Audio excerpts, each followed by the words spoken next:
Creative Expressions Opal Blaze Polish is an interference product, meaning the color you see depends on the color of the surface it's applied to. Their matte chalk polish is a completely different type of media that's opaque and has no luster at all. We've put both on sale at 25% off, and in today's 5 minutes of fun video, I'll show you some interesting ways to create with them both. The first thing to know about Opal Blaze Polish is that they all look mostly white in the jar. It's not until you get it on a surface, and depending on the color of the surface, that you're going to see the color emerge. So when you look at these, you can see that they all really are white. Now, there's a label on here that kind of simulates what the color will look like on a dark surface, but in the jar, they're pretty much all going to look the same. So here are the colors that have been applied to a white watercolor tag, and you can see that they're pretty light. You can see them there, but they are nowhere near as evident as they are on this black smooth and sturdy tag. And that's the nature of an interference color, and to some extent how the light hits them is also going to change the color that you see. And now they're great if you have an embossing machine or you have a die cut that you use to emboss things. They're really great for highlighting a raised surface, but they also look really nice when you just randomly apply them on a background. So let me show you what I mean. I have several samples here made. So this is one of our 3x4 white smooth and sturdy pages that has had Dina Wakley's gloss sprays applied. And there's just the littlest hint. If you look, you can see it right here. Just a little tiny bit of one of the Opal Blaze polishes. What I was testing here and found interesting is that they adhere to something glossy like the gloss sprays, and they seem to be pretty water resistant. I came back and couldn't, I mean, if I'd scrubbed it probably would have come off, but other than that, the color, the Opal Blaze color pretty much stays in place. So here is a black tag, and you can see, now the round splotches that are darker green are an entirely different thing, but all these other stripes and whatnot are in fact Opal Blaze polish and shows up really well on the black. This is one of the other Opal Blazes. It's the one that has, it's a peach in the name or something. Well, if I look at the sample right here, Sunset Orange. I put it on there because I liked it with the background, and then this page has a little bit, I don't think it's the Sunset Orange, it might be the Golden Blackberry that's on there, and again, it's very subtle. You can just see it in the background, and I like it for this kind of a purpose. I think it does a really good job for that. Now they come in these little pots. Let's bring one out here, and inside is a little tab that kind of covers that up. So I'm going to, a little cover rather, I'm just going to pick some off here on a palette knife and start randomly spreading it around. Now if I wanted to, if I'd taken a brush and some, and some water out, I could absolutely make a wash with this. So something else that's kind of fun to do is use this inside lid as a little bit of an applicator. It lets you use up what's on there and also gives you some really random application that you certainly cannot mimic with a palette knife. Alright. I've also had success, let's bring the tags back in, the sample tags. I've written on these, this is with a Pitt pen and this is with a white gel pen. Both of them seem to work just fine over the Opal Blaze. So bringing in some now of the matte polish, and I want to bring in the two colors that I've worked with, which are Baby Pink and Aqua. I have both of them on a mini ink blending tool, and I'll show you that in 1 second. So someplace here. Alright, so here's a tag.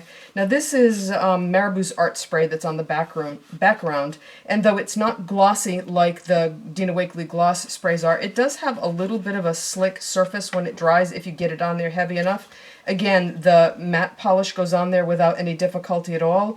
I've written on it with a Pitt pen, I've come back and written on it with a gel pen, and it works really, really well. Now there's an applicator built in to each of the caps that you just snap off like that.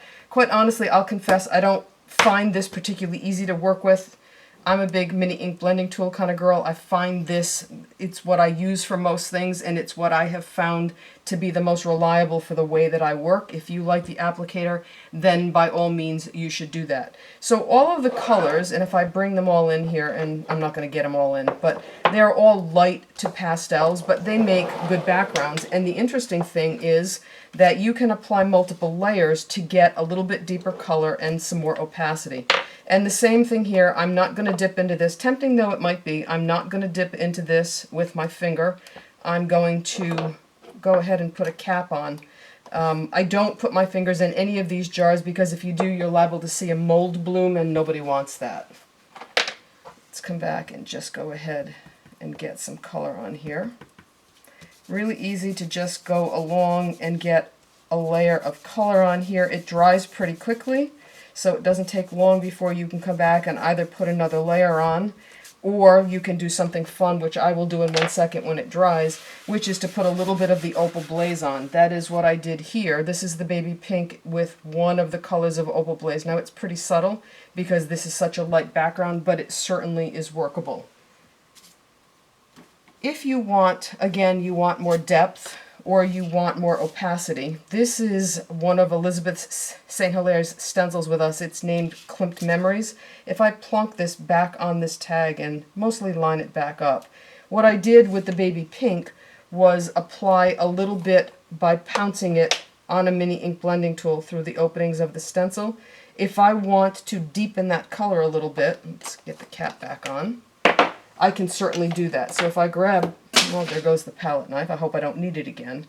So here is the baby pink, and again, allowing for this to kind of go back where it belongs, I can come through and I can start to pounce more color through the openings of the stencil, and I can certainly deepen what, well, I didn't do a very good job lining that up, did I? I can certainly deepen what's there. You'll do a better job than me because you won't move the stencil. But with that said, the point here is that you can add multiple layers, which will give you, even though this is pretty opaque to begin with, obviously like anything else, the more layers that you apply, the more opacity that you're going to get. Alright, so with that done, and with this background probably close to dry enough, let's go ahead and, yes, I am going to need a palette tool, and another palette knife in fact. It's a good thing I have another handy. I want to grab, which color is this? None of these are the one I want, so it must be here. Oh, turquoise peach. Again, you're not going to see a whole heck of a lot because this is a light color that I'm applying it to, and there's enough color, or there's enough of the Opal Blaze on the lid that I'm just going to use it like an applicator, whoops, and just tap it on like this. It's, like I said, it's pretty random, and it creates patterns that you'll never create the same pattern twice. So there you go. Let's put the lid back on, why don't we? Alright, so again, very, very subtle, but really effective. It's just another way to play. Having more than one kind of product in your creative toolbox is always a good thing. So this is matte polish, or matte chalk polish, and Opal Blaze polish, good grief, both from Creative Expressions Cosmic Shimmer.